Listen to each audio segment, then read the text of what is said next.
Fish puff, that's what they're saying. Alright, so we're getting back into this game 2 and here. Kirby Stage 5's gonna be used up. Springy Handland. So this is interesting because I don't think the smaller stage benefits Archer, but I do think the platform layout is very good for Archer in this matchup. Having those diagonal side platforms where you can go up to makes Archer very hard to catch, and in this matchup Magolor is the one who has to catch you.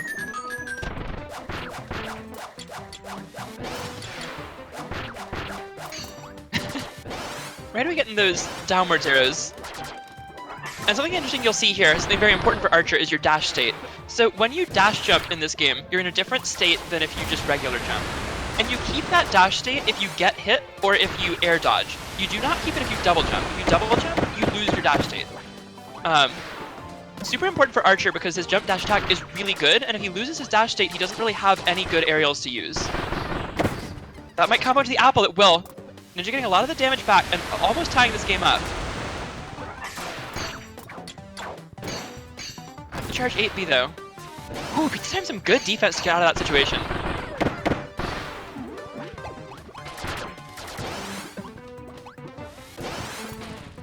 Ninja going for some interesting teleports here. Mag does have to be a bit more creative in this matchup with teleports. Ooh, dangerous throw into the corner. So throws are actually negative if you're too close to the corner. Throwing someone to the corner will give you a slight frame disadvantage. Really? Even though you don't want to grab them? If you're right point blank, throwing someone into the corner is -2 on hit. This is all tested as best we can because this game doesn't have like frame advance or anything, but as far as we can tell, it's roughly -2. And one more arrow will do it. There it is. So that's what I'm talking about with the dash state, where Pizza Time gets hit, but he never double jumps. So even once he's up in the air after getting hit, he keeps that dash state and he's able to land with the aerial jump dash attack still. John on Twitch. You could either donate directly, or you could book with my Metafy. Metafy.gg/@meettheking. I can help you get good Smash at the same time. So yeah.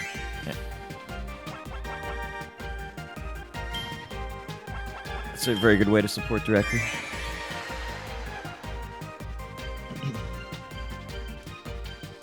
Alright, so we are going into game 3 now. 1-1 here. Now, these two are always very close together. It has historically been a very close set every time they play, even if Pizza Time does have the advantage overall. I don't know what the exact head-to-head is. I can look that up if there's some time between the next games. Oh.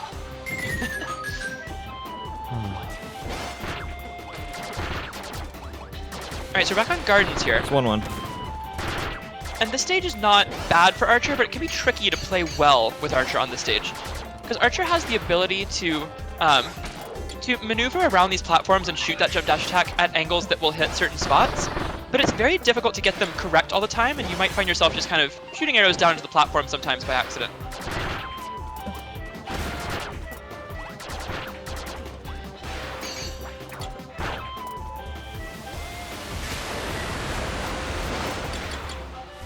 So you're seeing Ninja use teleport offensively a lot, and the main way that that's useful in this matchup is that if you teleport too far to either side of Archer, they can just on reaction shoot an arrow to where you're going. But if you teleport right on top of Archer, their arrows have a dead zone like right on his body. He can't actually hit you with anything right on his body other than the charge up arrow, which takes a moment to charge, of course. You have to read that ahead of time. And that's why you'll see sometimes Pizza Time just like charge an up arrow in neutral when it looks like nothing's happening. It's because that's the best way to punish if Magolor rather is going to teleport right on top of him. Yeah, I feel like Archer's just this one move. It feels like Archer's really one move. Archer is forced to use this one move as much as possible in this matchup. He can play on the ground as well, but Magolor is much better at dealing with someone camping him on the ground than in the air. Because if Archer spends his time on the ground, Magolor has the option of teleporting towards him aggressively, and then going for a dash attack, going for spikes, etc. If Archer's in the air, to punish him, Magolor has to like dash jump teleport, which you saw it right there. It is something he can do, but it's quite risky. That apple will kill, but Pizza Time avoids it and grabs game 3 there, going up 2-1.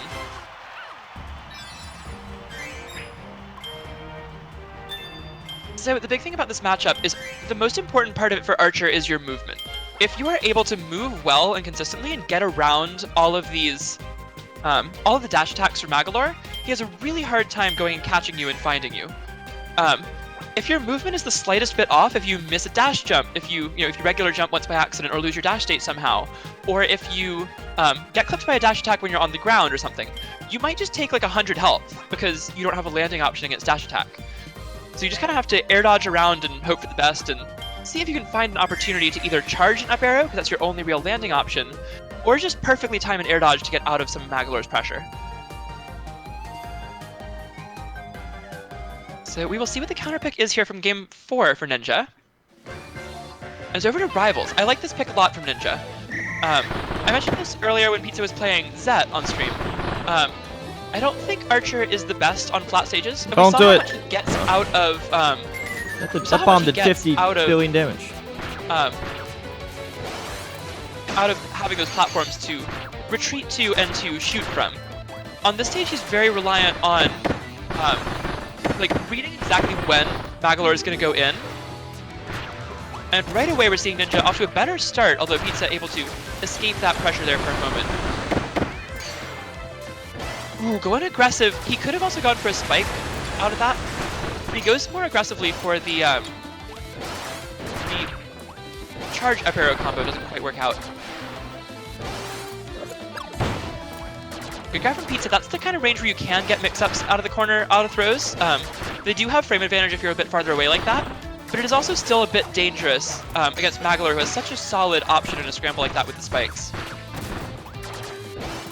Well, this isn't going very well.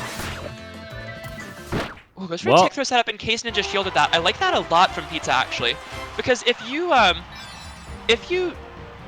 do a full charge arrow, it'll push him back too far. But if you do a half charge arrow like that from point blank on shield, it's very difficult to punish it in time. I don't know the frame advantage exactly, but it's roughly even on shields. So Pizza going for a half charge arrow into an immediate grab in case the arrow is shielded, so that he doesn't get punished. And then if it hits, the grab isn't punishable because you're still in hit stun. And that's what we saw there from Pizza Time. He's able to close out game 4 and go on a set point here.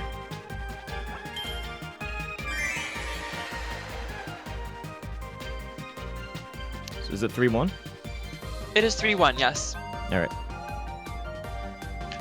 Pizza needs one and more. As I mentioned, Pizza Time would be the favorite here, but certainly usually a very close set between these two, and we've seen it so far as well. Pizza Time has not been dominating any of these games, but has taken a solid lead in the set by now. No, not the apple death. No. Oh, yo, get back, hit him, Domo. No, you had a chance. You could have defended yourself. You could have made a 2-2-20 comeback. So we're back onto Gardens here for game 5. I like this pick. I think that Rivals was a better pick in theory, but he did better on the stage, and right away an apple combo to take a big lead. And that is Magolor's biggest X factor in this matchup. The ability to dash attack or throw into an apple just misses the buddy toss there. And he doesn't have an air dodge. That second spike charge would have actually hit the top platform. Those spike hitboxes are massive. And there we see the tick throw setup. That's exactly what I was talking about at the end of last game. If it does get shielded, very difficult to time a spot dodge to get out of that grab.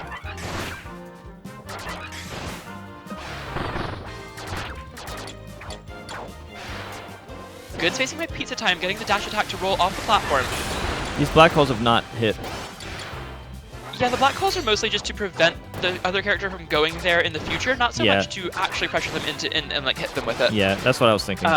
It is important in this matchup, especially on this stage, because you can Archer is much more powerful when he has access to the top platform, so if you can take that away for a couple seconds, it is important.